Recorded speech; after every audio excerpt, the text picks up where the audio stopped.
Good day to you. My name is Maria Kądzielska and you're watching Poland Daily Culture.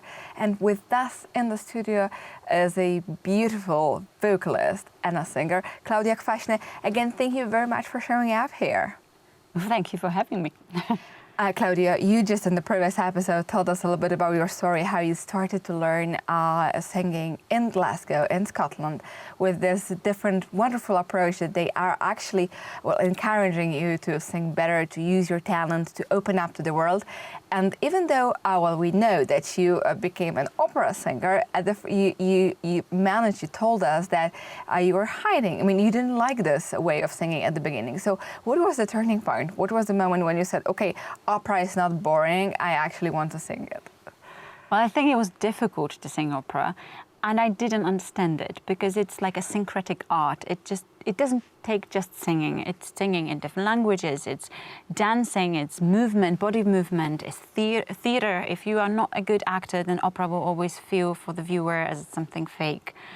And I think that really scared me, that I have to be everything in one. And maybe not scared, but I didn't feel that I'm ready to really open up like that, like an artist, like a true artist.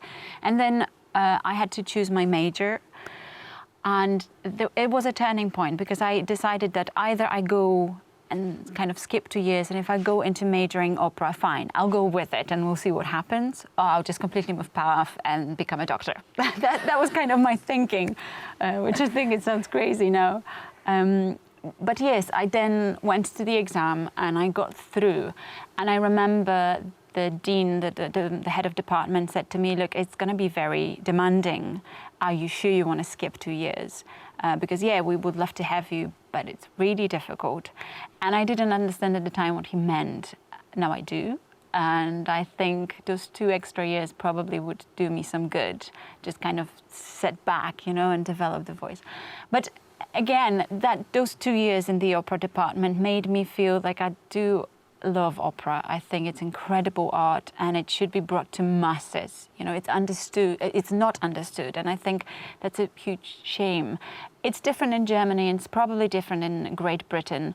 In Poland, it was something that I always missed, that educating children should be from the beginning, showing them that opera and classical music can be fun and loving.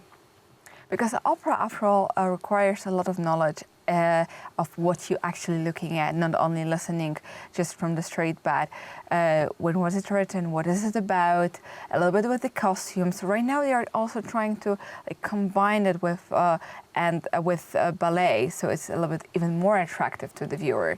Yes. And maybe easier to comprehend. But after all, opera is a difficult way of even just listening and taking it, because it is sort of, I would say, fake, or Well, exactly. This is usually the first kind of impression of people. And why is it fake? I always ask that question. It's fake because people on the stage are fake.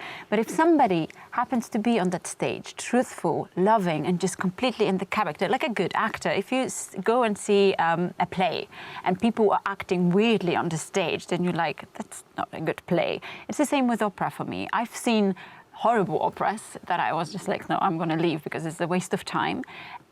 Or maybe I didn't do that for the kind of feeling bad for the performances, but I was feeling that way, that I should leave. And then when I see a good performance, when I see a good opera, then even though I know it and I know all the syncretic arts, I just burst into tears, because the sound that somebody can carry without fakeness goes into your heart, to your soul. And it's like, even saying that, I have goosebumps on my body, because it's an experience that you will never forget. And this is what I would love for all people to experience, and stop thinking that opera is fake, because it isn't when it's done greatly. Well, it's actually a wonderful encouragement for all of us to listen to such sort of operas. So just a random question, but what were the best operas you've ever seen, and what were the best operas you ever took part and keep singing now? Well, I'm a very young performer, and because I had now just 2 children at the age of 30, where my career should just begin, I'm sort of sitting back. But I did had a good experiences, and I would love to tell you about. The best opera I've seen that moved me was Madame Butterfly in Warsaw. My husband took me for my birthday, and it was directed by Treliński, which is my favorite director for operas, and I think my dream to kind of, under his tutelage, perform. By the way, do you know we are recording right now in Wola? Treliński was born or raised a street away from Oh, here. wow. See, that's a sign. Yes, that's a good sign, I think. But so that's the best opera that I've seen, and it's the best for me because it moved me. It really did something inside that I just can't forget. And the best opera that I have been, I think I should tell about the Navigate the Blood that we But we will talk about the yes. Navigate the Blood in the next episode. And just right now, to all of you, you've seen this beautiful encouragement to start and try to understand what opera and how opera is, and that it actually can be beautiful and can be pleasure for the viewer. So seek and search for such kind of opera, and when you find it, type it down under this video. And again, thank you very much for watching Poland Daily Culture.